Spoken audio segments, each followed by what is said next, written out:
is really the second year, a second anniversary of us starting these New Tomorrow community conversations from Zoo Advisors. It was April 2nd in 2020 when we launched this series, because we realized that things were changing. Our lives were changing, our organizations were changing, and we needed to build community around the challenges that we were facing. So I've seen a lot of you in past rooms, and for the new folks, welcome. It's a safe community. And even though the title is Women's Leadership Perspectives, we really feel that the conversations we have focused around women and women's issues are applicable to anyone who identifies as a woman or not. So the lessons here, others can take home and use. We usually have a very wide-ranging conversation, and it's a very informal, very comfortable place. So I'm thrilled that you can join us with this. And I just wanted to share my screen for a minute and have just a few introductory comments here. And then you'll get to hear from the main event, our panelists. And if you have questions when we get into the question and answer part, please feel free to either just raise a hand or put your question in the chat, and we'll take care of that. But we will hear from the panelists right after our opening comments here. Now, I don't know how many of you, maybe if you've been under a rock or something for the last few days, you haven't heard about March Madness, but I was just out in Pittsburgh for a few days on business and couldn't help but seeing and hearing some of the March Madness that was taking place in the first bracket out there. One of my universities, Villanova, yay, and David's also, is on to the next stage, so we're thrilled. But it really made me think about last year's March Madness and the fact that women were largely absent from that. The women's NCAA was a non-entity. And a young woman from the University of Oregon, Sedona Prince, a junior at the University of Oregon, basketball player, saw the inequities between the men's NCAA and the women's NCAA games. Women were not allowed to use the March Madness logo. They did not get the swag bags. They did not get the practice facilities that the men got. They created a video, and that video was on, she mounted it, posted it on TikTok and Twitter, got 13 million views in a few days. And it also, fortunately, caught the attention and was directed to the leads, the male leads at NCAA. Fast forward a year, and thanks to Sedona's work, the women's side of NCAA now not only gets better practice facilities and training facilities, the swag bags, they get the branding, they get to use the March Madness logo, but the referees for the women's games are now paid the same as the men's referees. And there are now more women on NCAA committees. So it's thanks to one woman, Sedona Prince, making history with March Madness that we're where we are today with the greater equity. The other woman making history I wanted to call to your attention is a woman named Reshma Saljani, whom I didn't know until I read a book review recently. She's, as you see, an attorney, political activist. She was a deputy director of public affairs for the city of New York. She's a CEO of an organization called Girls Can Code. And she's recently published a book. We'll put this, the link in the chat, or we'll make sure you get it in the final report. And it's called Pay Up, The Future of Women and Work, and How the Workplace is Changing or Isn't Changing. And she focuses a lot on her challenges as a mom. And a lot of us aren't moms. I'm not a mom, but I too struggle with work-life balance and how to fit everything in. So take a look at Reshma Saljani's work. One of her quotes, and I'll just read it to you. She said, "I'm a CEO, but in between every Zoom call, I was doing the laundry, making sure that lunch was on the table, making sure my son had logged into school. All of that cognitive labor, all of that caretaking was being done by women. And we know that women from some of the research are twice as likely to be caretakers as their partners, and that 1/3, right now, 1/3 of working moms are thinking about quitting. Pretty sobering. I haven't finished the book. I did look at some of the cliff notes, some of the reviews, and I think you might find it interesting whether or not you're a mom struggling with that. So just a little bit of food for thought, a little bit of basketball, one of my favorite passions. And now let's turn it over to our panel. Just briefly, we're delighted to have Judy Braus, DeAndrea Matthews, Bonnie Mendoza, and Gianna Ross. And they're going to start by giving you an idea of how they got where they are today, what their journey has been. Then we'll take a few questions, and then we'll turn it over to the participants. So DeAndrea, you want to kick us off? And I'm going to share the screen so you can actually get to see who's speaking. So. Well, good afternoon, everyone. Thank you so much, Cathy, for that introduction. Just to let you know a little bit about me, my name is DeAndrea Matthews. My current role is as Director of Diversity and Community Engagement for the Detroit Zoological Society. We're supposed to share a little bit about our journey. I have spent the last 25 years in education. So I have worked both for public institutions, and the last 15 years was spent in higher education, specifically working with students who are first generation, low income, overseeing the Office of Diversity and Inclusion itself before I transitioned over to more informal education in the zoo and aquarium world. I have a lot of community engagement work that I have done throughout my career. As Cathy mentioned, I am also a mother, so work-life balance as well as time management and productivity has been something I've had to master.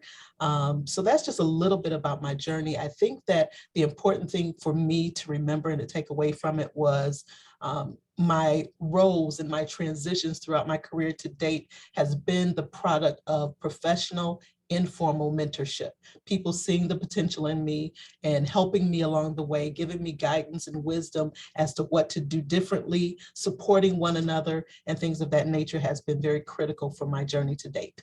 So that's just a little bit about me. Thank you. Thank you, DeAndrea. And before I forget, I wanted to let you all know that we are recording this. If you haven't seen that, we'll make the recording available to you. And we also publish highlights, a report of the session. So sit back and enjoy the conversation. Thanks, DeAndrea. On to you, Bonnie. Well, I will say good morning from Phoenix here. It's earlier here, and I want to say hello to a lot of the familiar faces and names that are out there. It's good to see you all. I started my journey many years ago. I'm from Arizona and grew up here, went to school here at Arizona State University, received my bachelor's of science in accounting, and went right into public accounting with Price Waterhouse, a very corporate environment. And I knew after about 3 years that if I wanted to start a family, which I definitely did, I was going to have to leave that setting. It was a grueling schedule, day in and day out, with some travel, and it was the best decision for me at the time. I went to one of my clients, the Phoenix Newspaper Group, a newspaper publishing company, and I spent almost a decade there. Progressive experience there led me to the corporate office of Central Newspapers, where I got to do a lot of consolidations. I still was able to manage my time raising my eventually 4 boys and worked in some volunteer time. I looked back to some of the clients I had at Price Waterhouse that were nonprofits, and I kept thinking over time, well, I definitely want to volunteer for nonprofits. Maybe eventually I'll find my way into a nonprofit. Spent a little bit of time working for a home building company, which gave me a totally different perspective. But all the skill sets that I learned along the way were very helpful in my eventual job with the Phoenix Zoo. I've been here about 18 years. I've done everything from just accounting to then reached into marketing and the operational side of things, recently promoted to Chief Operating Officer, and have really felt that the experiences I've gathered from the public accounting to the newspaper publishing and the home development has helped me in a more broadened role. All the while, I do reflect on those informal mentorship opportunities that I've had. DeAndrea spoke about that as well. I have a lot of men and women who have mentored me over the years to broaden my experience regardless of the narrow title that I have, but in every organization that I've been at, I've tried to learn a lot about the other aspects of the business. And those informal relationships have been extremely valuable. And I'm trying to do the same, at least in the last probably handful of years, having those relationships with others. So I would definitely say that's a huge benefit in progressing in your career. Well, thank you, Bonnie. I hope with those 4 boys, you have time to read that book. So. Oh yeah, my boys have grown. My youngest just turned 21. So I've got all sorts of time. They don't need to spend time with mom now. Let's turn things over. Thanks, Bonnie. Let's turn things over to Gianna. Gianna, how's it going for you? Hi, everyone. I'm Gianna Ross. I am our ambassador program coordinator at the Philadelphia Zoo. So I've actually been in my position for about 5 years, and all of my training and learning has been actually on the job, which has been a really incredible experience for me. So I started out, I got my bachelor's from Temple University in anthropology and art history. So I didn't think that I would end up in a zoo at all, but I've always loved animals and always decided that, you know, if I could, I would work in a zoo or an animal field. But my original plan was to just dig up bones in the middle of nowhere. And maybe one day I'll get back to that. But I actually interned at the Philadelphia Zoo and have not left. I did work in other museums and nonprofits. So I've worked at the Anthropology Museum of the University of Pennsylvania.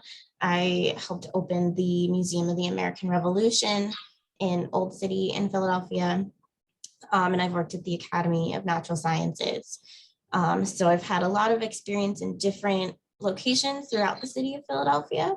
And it's been really neat to kind of get a taste of what it's like to work in different nonprofits throughout the city and how everyone interacts a little bit differently with their staff.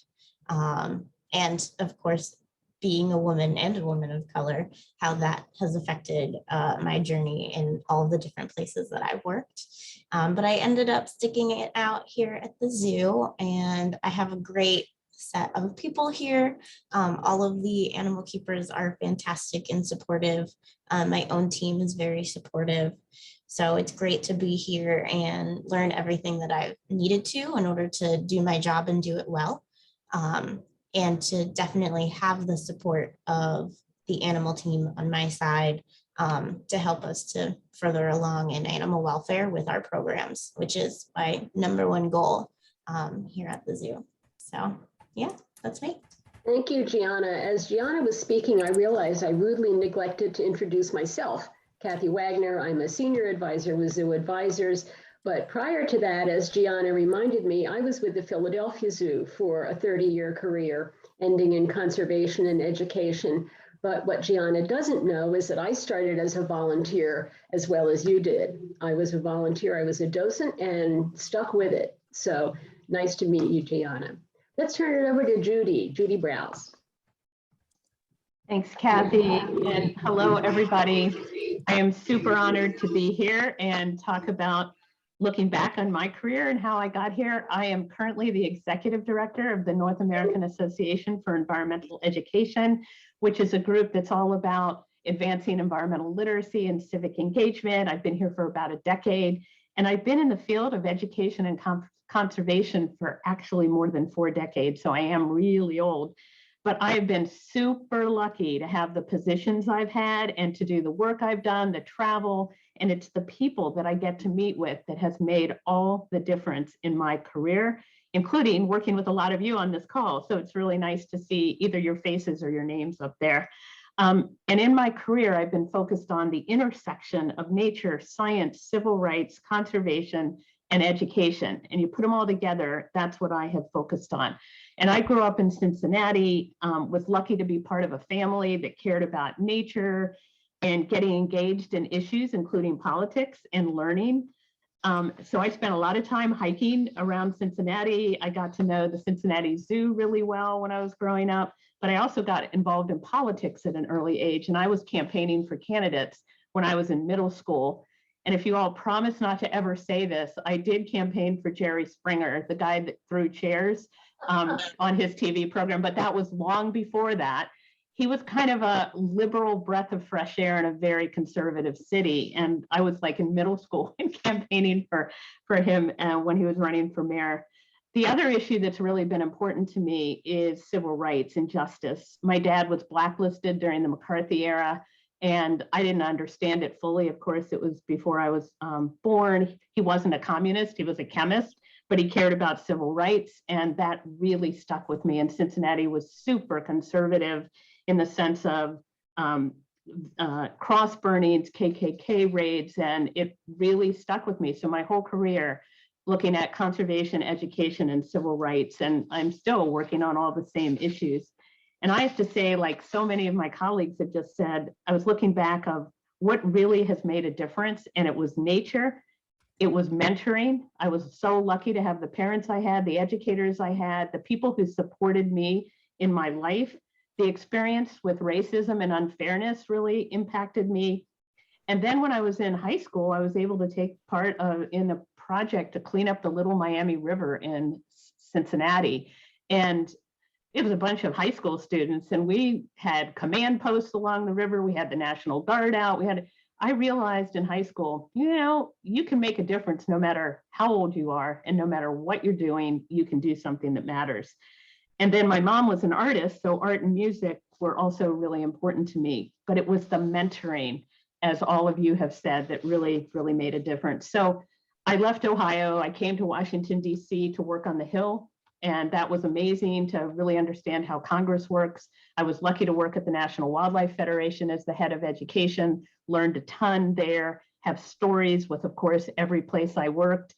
I went from NWF to work at Peace Corps and oversee environmental education around the world. That gave me a global perspective. I was there for several years, learned so much, and then went to WWF, World Wildlife Fund, as the head of education, and was there for more than a decade. And then I left WWF I went to WWF, and then I went to National Audubon Society as the Senior Vice President of Education, and was super lucky to have the chance, because I didn't have that in other parts of my career, to be able to negotiate with Toyota to get $20 million to start Together Green. And it was a leadership program and a conservation program. So really excited about everything I've been able to do, and then ended up at NAAEE. So that's just a little bit, but long career. Thank you, Judy. Judy and I were talking a little bit before the session, and she asked me how long she had, and I told her she had 30 seconds to introduce herself. And I was just kidding. And then we both realized that we both have had such long and wonderful careers, such diverse careers, that we couldn't possibly do it in the allotted time. So thank you, Judy. I appreciate that. I've heard some common threads. I've been hearing caring for others, developing meaningful connections, whether they're mentors or colleagues, caring about people very different from what our growing up might be, and also conservation and green awareness. And I'm just wondering now, I'm going to toss some questions out to the panel, and I'll open this to anyone who'd care to start off. What are some challenges that you might have faced, or that you did face in your journey to where you are? And particularly as a person of color, what might you have experienced that others of us like me did not? Anybody? I'll start. I think the biggest challenge in my career was, so following my immediate director's retirement, I was chosen to be the interim director of the Office of Diversity and Inclusion. And a lot of people retired that year, and other roles around me, other people around me who were in an interim role, either they hired someone in that role, or that person was promoted to the actual director within a year, whereas I was interim for 5 years. So I definitely do believe that because I was a woman, and because specifically I was a woman of color, that it took longer for that role to actually become a permanent role. 5 years in an interim role is almost unheard of in education. So that was a really big challenge for me. In addition, while I was in that role, I was also overseeing a staff member who made $30,000 more than me. So there were multiple challenges in that role, and I'll just leave it at there because I could go on for days. That's a great intro. Who wants to follow DeAndrea? Yeah, I mean, I can speak to that as well. When I left public accounting and I went into work for the newspaper, I was overseeing folks all older than I was and all making more money than I was, yet I was their supervisor. And, you know, there were some salary cap issues in play at the same time, but I did realize that I think I was viewed as a young professional that could probably just deal with that for a while. And I actually did deal with it for a while, but I had to prove myself, and eventually over 2 or 3 years regain the salary that I think was probably more fair. The other thing, if I can just sneak this in as well, is I got into Price Waterhouse primarily because of an internship opportunity that I was part of at Arizona State University. Inroads, which is a national program that has college age students put into big corporate environments as interns. And I was, after that summer internship, was given an opportunity for full-time employment. I did feel like I was one of the only persons of color at Price Waterhouse, but I was always viewed, in my opinion, that first year as she got in through the Inroads program. I felt like I really had to prove myself, but honestly, those first 3 years, I was the top performer in my class of auditors. And eventually, again, over time, I think I gained the respect of my peers and the manager group who thought I had kind of gotten in with special treatment. And that really wasn't the issue. I think people have to recognize that the opportunities need to be provided so that we can show our worth. Anybody else, Judy or Gianna? I definitely agree with what Bonnie just said. I would like to think that I have more than just a couple of reasons why it's taken me a little bit longer to get to where I am. I have the fact that I am a woman of color, and I'm actually only 4'9". So I look like I'm 12 too. So I've had quite a few different challenges besides just the normal ones. But it's been a very interesting road for me to really get myself out there and build the confidence up to be like, you know what, I am not the child that you think I am. I have a master's degree. I know what I'm talking about. And I have the training and the skills to back me up. But there is a lot of that, I don't know, you look like you haven't been here long enough to know. And that's something that I do find happens often in this field. And it does happen the other way around too. You know, with our older staff, it's like, oh, you've been here a long time, we're changing things. And it's like, okay, well, you need to listen to someone and it can be on either end of the spectrum. But you know, there's a lot of age issues that play into, I think, that DE&I view as well. But it's definitely taken me a little bit longer than I would have hoped to get to the position that I'm at. Just based on the experience that I do have the skill set. My master's is in actually museum studies and figuring out the best practices for nonprofits and how to operate.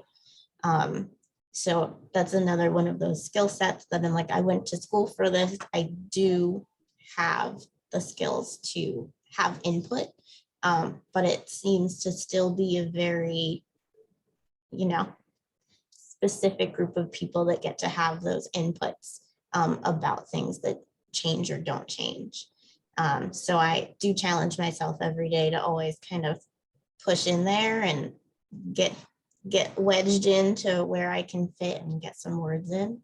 But I do think that there's always going to be different challenges.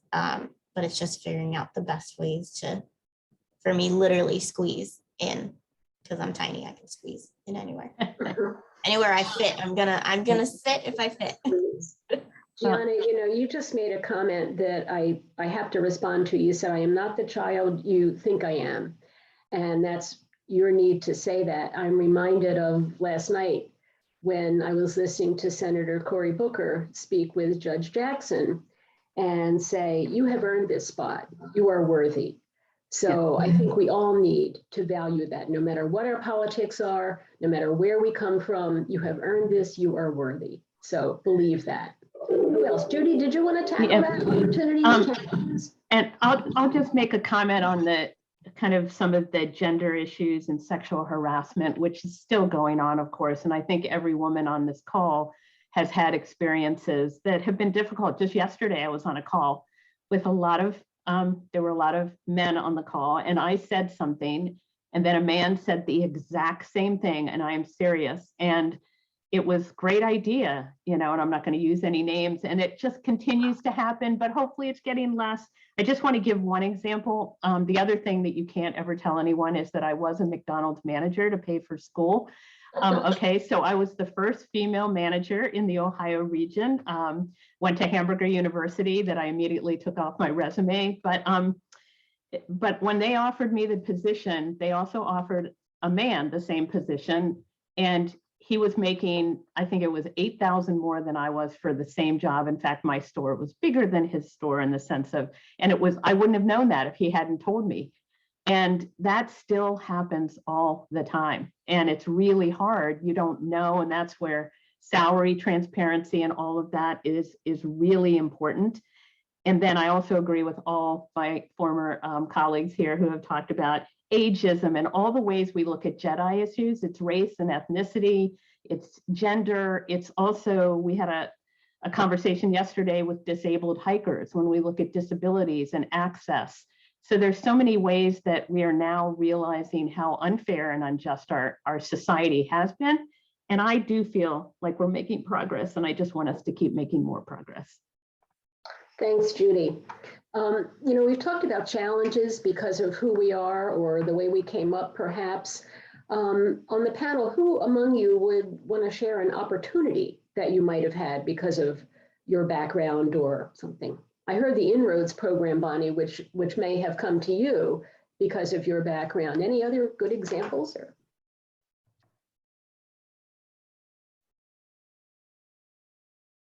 A really odd example is that I got hired at National Wildlife Federation because I was a McDonald's manager. They had never had one. So isn't that weird? I'm trying to hide that.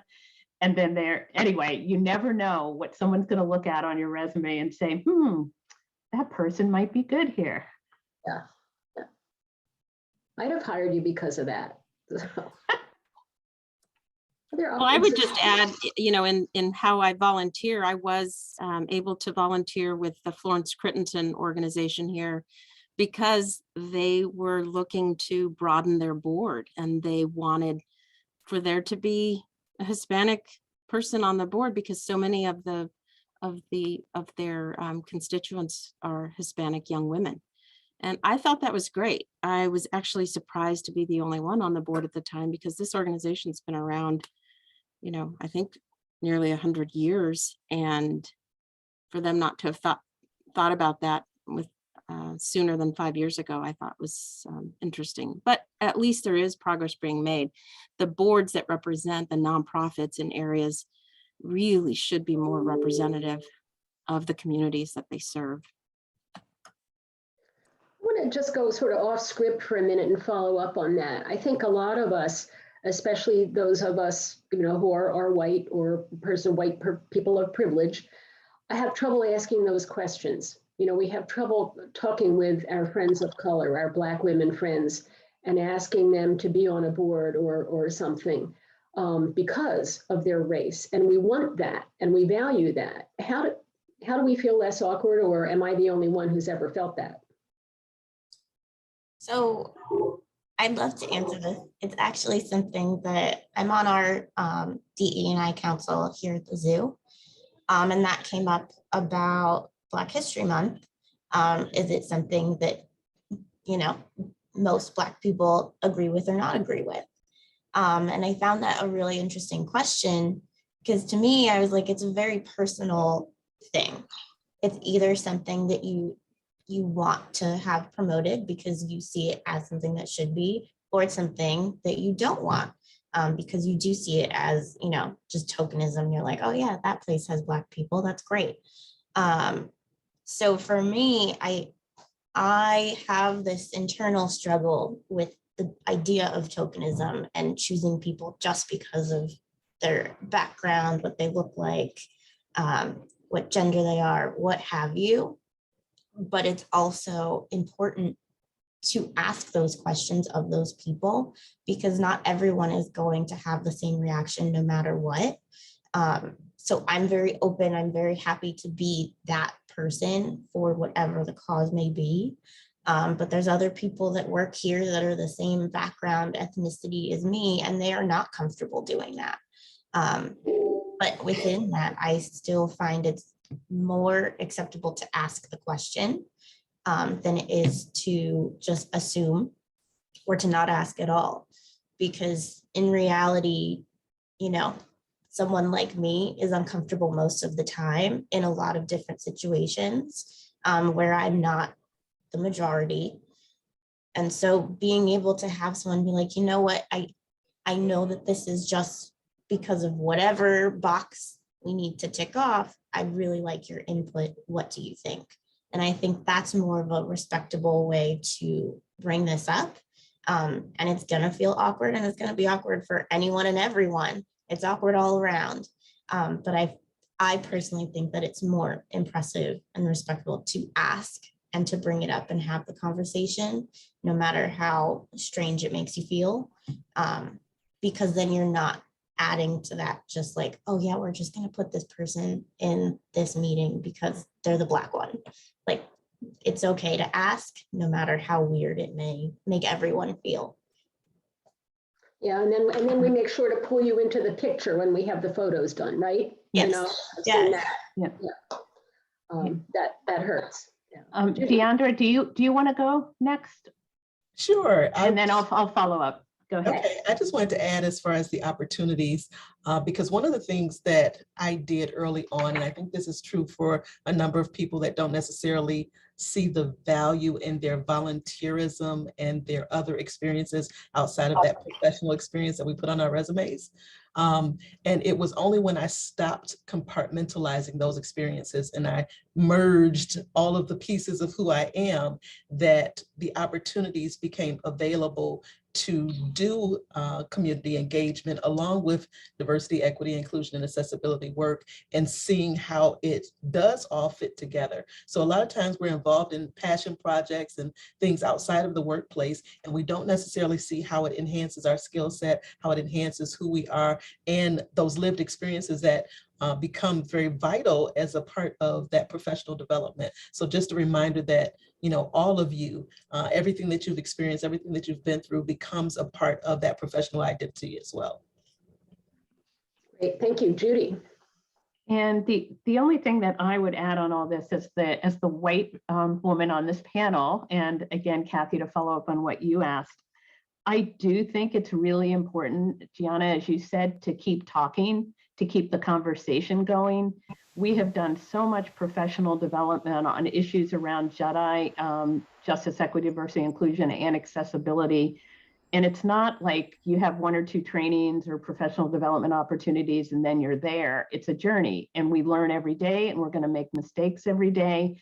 And if we don't continue to have conversations and talk about how to make the world better, we're not going to get there. And so it's okay to be uncomfortable, I think. And it's something that we're going to have to go through, understanding that everyone is coming from a different perspective, and we have to work together and live together and try and, when we talk about addressing systemic racism, help people understand, what does that actually mean? It sounds like big and huge, but we all have a role in that, to actually break it down into what can we do individually, our organization, our field, our movement. And we just all have to be committed to keep moving this work forward in so many ways. And we see it playing out so many times. And I look at what am I doing? What is our organization doing? And there's so much to learn. Like when we have our staff retreat, we're doing sessions on conflict resolution and how to give and receive feedback. And Gianna, that goes back to you, and also Bonnie and Deandra, what you said. How do you talk to each other about these issues?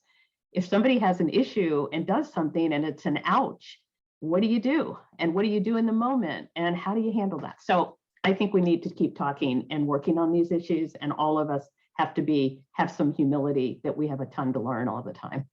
Thank you. I just want to remind everybody in the room, and there are a lot of you, I'm pleased to say, to please put your questions in the chat and we will get to them. We have some questions that were submitted ahead of time. We'll tackle those. I have one other question I'm going to toss out to the panel, and then we're going to open things wide up for all of you to respond. And that question is, how do you see, or do you see, the role of women changing in our field or in the workplace in general? Who wants to go first? That's a big one. I definitely would say that perspectives are changing. I see more diversity, not just in people of color, but with more females in leadership positions throughout my professional life and in my volunteer roles. I think that's a definite good thing. People's mindsets are broadening as a whole. And I've been in the professional life a long time, 30 plus years, and the reception of me in group settings is much more open than it was when I first started. So I think that's a positive thing. And even talking to my 4 boys, 3 of whom are in the professional world, I think they are proving to me that there's a much more balanced reception towards women and people of color. So I think it's a positive. Who else? So next, I do believe, I agree that women are holding more leadership roles. Personally, I have been a lot of firsts in my career, but at the same time, there's still room for more firsts. So yes, we're making headway, and there's so much more that can and should be done in the workplace regarding gender equity. Thank you. Yeah, we're lucky. We've seen a lot of women coming into the conservation space. What we haven't yet seen is a lot of women emerging to the C-suite. Yep. We're seeing bits and pieces of it, but Colorado State research tells us we got a way to go. So, Gianna, did you want to? Yeah, I definitely agree that I think there are more women in leadership roles happening. I personally would like to see more women in boards across this, entire idea of zoos, aquariums, and other nonprofits. Because I think there is, at least in a zoo world, kind of this idea that, we know that it's a very women heavy field, but looking at all of the steps, it gets a little less and less and less women heavy as you go up. And I personally would like to see that change. But I'm also someone that, it does depend on your ability to do the job. So I don't want, just anyone put up there. I do want people that know what they're doing put into these positions where, you actually do have an impact and you know exactly what it is that you're asking people to do or asking to change about your institution. So I think, having more women in the field and rising up at the same time is a really important goal that we're getting there. And I'm excited to see it happen as time goes on. And how can we help rise? How can we help elevate our friends and co-workers? Judy. Yeah, I do agree with, I think it was you, Bonnie, that says things are getting better. And I really do feel that, even though we have a ways to go. And I can tell, and it's not an age issue with my younger team members, that women are advocating for themselves more, but still not the same way that I think that men are trained in society to advocate, whether it's for positions or money or whatever it is. So that's something we can think about in terms of the education we do and how to, and that's where it comes back to mentoring and coaching, of really making sure that we're coaching people to be able to get as far as they possibly can and want to be. Not everybody wants to be in a leadership position in terms of, say, running an organization, but everybody is a leader at some level and has the potential to do what they need to do, but they need to have a coach and a supporter and help to be able to do that. So I really am seeing some wonderful changes, and we still have a ways to go. Thanks, Judy. I'm going to open it up to to everybody else in the room. How do you see things changing, or would you like us to move on to another topic in the chat room, or just raise a hand?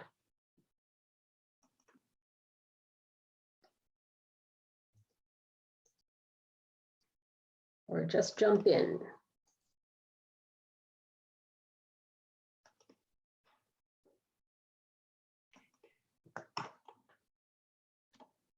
Okay, I will give you a question then that has come from our registration. We ask people how we can make this a better session for you all. What do you want to talk about? And I'll just read you what someone wrote. As a woman in the workplace in authoritative roles, and as a younger woman, I found that delegating or being blunt with instructions can be seen as bossy or bitchy. When my male counterparts in the same position do the same things, they are seen more as a leader, where they are taking the initiative. Many women struggle with this. Have any of you experienced this? Anybody else in the room? And how do you find that balance? I think, Judy, you kind of gave an example of that. You know, wasn't that what I just said? No. How do you manage that? Did you ever call somebody out? Well, I think it's really hard to call out in the moment, and that's something else to learn what to do. That's why we really are focused. Some of it is after an incident happens, you think about what you should have, could have done, and it's how do you react in the moment, and practicing that and role playing that, I think is really helpful to be able to push back a little bit or highlight without making people feel awful. That's the other thing about giving and receiving feedback. You don't want to if some people say things and don't realize the impact it's having. So when we think about assume best intentions, but attend to impact, a lot of people don't attend to that impact and don't think about what that meant to whomever, you know, was getting that feedback.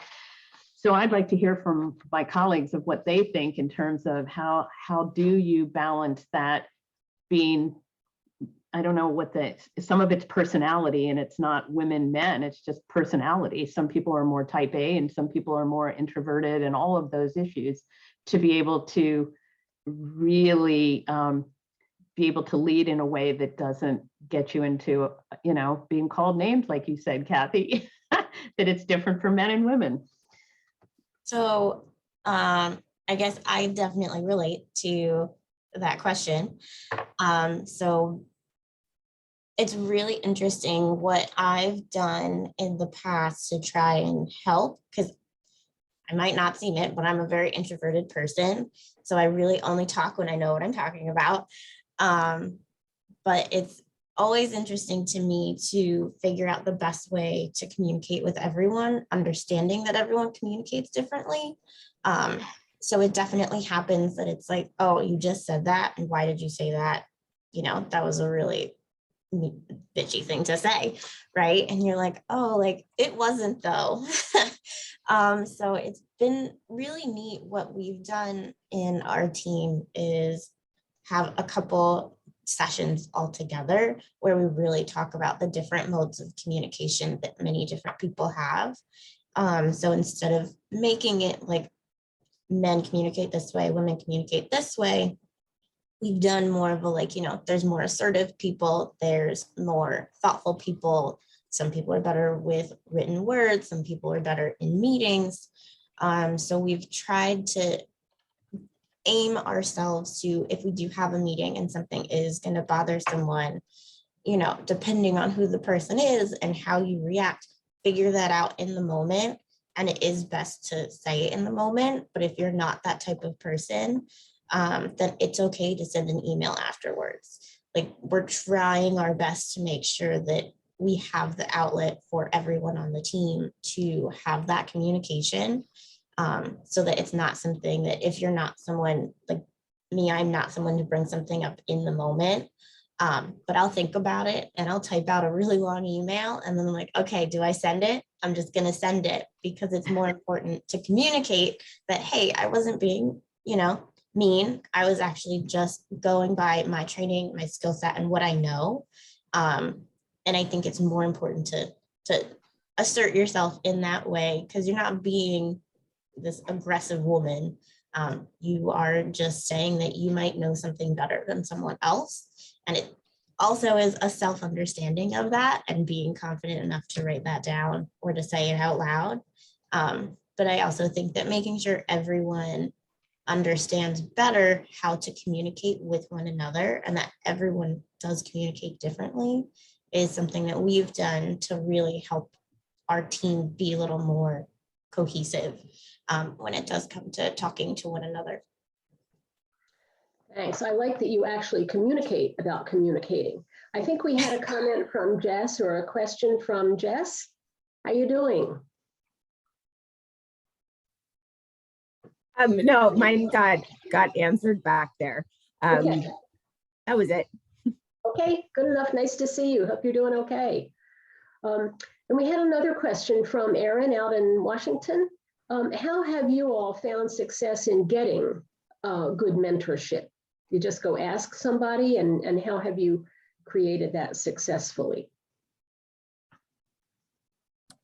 Yeah, in my case, I think they've been more organic. I've tried to meet folks, not necessarily in my line of work, but in other departments or in board opportunities that I've been given. And I just start engaging in phone conversations with them or after a board meeting, chat with them for a little bit, more organic, like I said, just to get different perspectives. And it's not formal at all. I have been in some formal mentorship programs too, but I think I've gained more out of those informal conversations. I agree. Similar to Bonnie, mine have been organic. It has been very informal. And for the most part, it has been other professional colleagues really just pushing each other, seeing areas where they can offer some pearls of wisdom and being able to share that and just providing that encouragement. So definitely informal, definitely organic, and fortunately have developed some lifelong friendships as a result. Yeah. Other comments on that? I see a couple more questions in the chat. Yeah. Just on the mentorship piece, again, I would think that so many on this call are mentors to other people, and to think about being a mentor to people that you see either want help, need help, or you can see so much potential in someone that you just want to help them. The other thing I'd say is that offering the leadership programs that AZA and other organizations do is really important, because some of those relationships establish coaching and leadership, especially when you have mixed age leadership programs, that you find colleagues and you're figuring that you see that you have the same issues and you can actually help each other. The other piece that I think is really important, I've had such great feedback from HR perspectives and professionals that have helped coach when you have issues with talking to other people or how to think about HR issues and whatever. The right HR person can be invaluable to providing coaching and examples of how to move forward in a good way. Good, thanks. I see a related question here. So Jess, back to you there. How do we build mentorship into our organizational cultures when everybody's so busy and we have limited capacity? I'll toss that out to anybody. Yeah, I was going to suggest having the manager group or the executive group reach out on the behalf of those who they want to be mentored. I actually had a board member of the zoo reach out to me and say, I have a new person that I hired at my company. I would love for you to spend some time with them if you're willing to. I think they'd gain a lot from you. And so I think that individual didn't have to reach out to me herself, but who she was reporting to saw the value. So I have thought about that myself in making some introductions on behalf of those that report to me to build them up and give them a way outside of our organization to ask some questions that can help them develop at the Phoenix Zoo. Others on that, on mentorship? I'll add this. I tend to be a little bit more introverted, and it was only in being pushed to have coffee conversations, lunch appointments, and things of that nature that has helped me to grow in the professional realm and to connect with other people during the workday, paying attention to the busy schedules, but also using it to your advantage. So definitely those coffee dates, those lunch dates, and things of that nature to be able to share like experiences and again, have that informal mentoring. I don't know. I saw Cassandra Ray on the call. Yeah, I think Cassandra's still with us. I'm going to call her out and maybe she can elaborate on this. I learned a phrase a few years ago when Cassandra from St. Louis was on a Women in Leadership panel at AZA. She mentioned the importance of having sponsors, which are very different from mentors. And both are essential. I didn't know, Cassandra, if I could call you out and speak to that for a second. Well, Cathy, you're calling me out today. Okay. Hey, always be ready, right? It's such an important comment. I learned, I didn't know about sponsorship. Yeah, sponsorship and mentorship it's remarkably different. And a sponsor is a mentor in a sense, but the sponsorship, and I can speak to my experience. My experience with a sponsor was amazing. I was actually sponsored by, I'm an accountant. And at the time I was a staff accountant, or no, I was a manager of general accounting who aspired one day to be a CFO. And our CFO, basically he took me under his wing. And when I say mentor kind of guides you, you know, coaches you and hypes you up to go in and ask for a raise. But with the sponsor, they are very much engaged in your career trajectory. They are a leader in your industry. And for me, it was a situation of, you know, they talk about a seat at the table. This person prepared me and I had a seat by the table, but by the time the opportunity presented itself, I was ready to be at the table. So there was not that, you know, it was still somewhat intimidating, but man, when you've got somebody that's like in your corner like that, it just makes all the difference in the world. And so I went where he went. I met the people that he dealt with, the bankers, the, you know, different finance people. I went to the AZA CFO conferences. It was really intentional about the getting that opportunity at the next level. And, you know, in zoos, we have this thing where people don't leave, you know, they stay in these jobs for like 500 years and you hope you'll get a chance. And so, you know, one day he did, he retired and here I am. And the beauty of it is that he calls me his legacy, right? Is that like a perfect story? And so you want mentorship, but you really want that sponsorship. That is the cream de la cream of the career patterning and trajectory. And I was very fortunate. Thanks, and thanks for letting me put you on the spot once again. So see, the danger in coming to one of our webinars is you never know when you're actually going to be on screen. So thanks a lot, Cassandra. I appreciate that. Great advice. I want to look at one of the chat comments before we have to wrap it up. And thank you, Craig Hoover from EZA, for being in the room and asking a question. And thank you, Mike, also. I just saw Mike on the screen.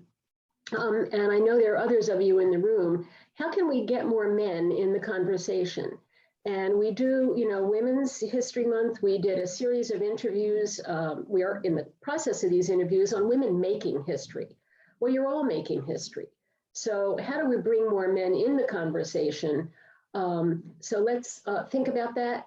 Give me your ideas in the chat room if you have those, so I capture those. We have tried pretty hard, and there are a few guys who continue to be present, and we are so delighted. So just spread the word that it's not bashing, it's not women only, it's how can we learn from each other and share great advice. Do any of the men in the room, any of the men in the room, want to comment on that and give us some great ideas before we wrap up? And thank you, Craig. So, any out loud comments?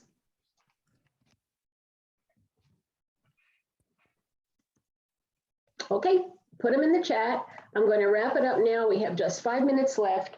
And I'm going to ask the panel to tell us briefly, and then I'll open it to the rest of the participants too. Where do you find joy in your work today? True joy. I find joy in knowing that I've made a difference in someone's life, actually seeing the light bulb go on, actually being a witness to the change in thought or the progression, the growth. I find joy in that. And then very selfishly, my own professional development.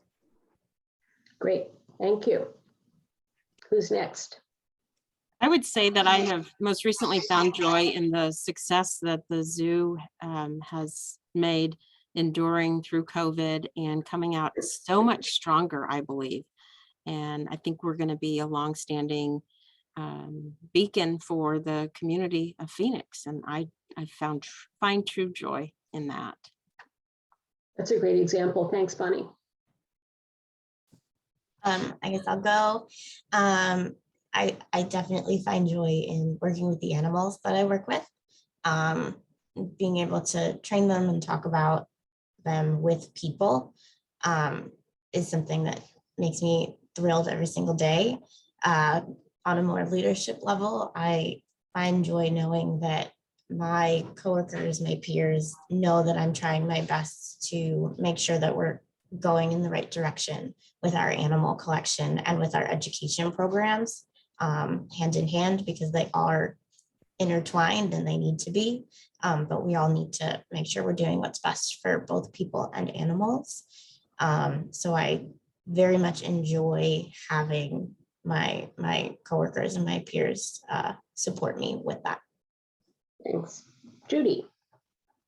And I think it is really important to try and find joy during these heavy times in the world. And I think I'm so lucky to get up and do mission-driven work every day and work with such an amazing group of people.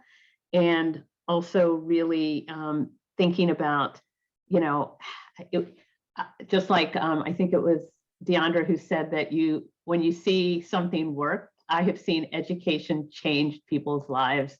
And that gives me a lot of joy. And the work we're doing is all moving society forward. And we just have to keep at it.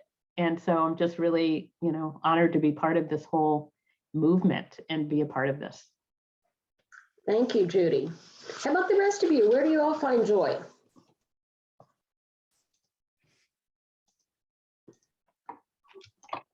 Just jump in. With all of you. With all of you? Thank you, Jackie. Me too. Yeah. Biking and eating cookies. Thank you, Judy Braus. I could have guessed that was you anyway. So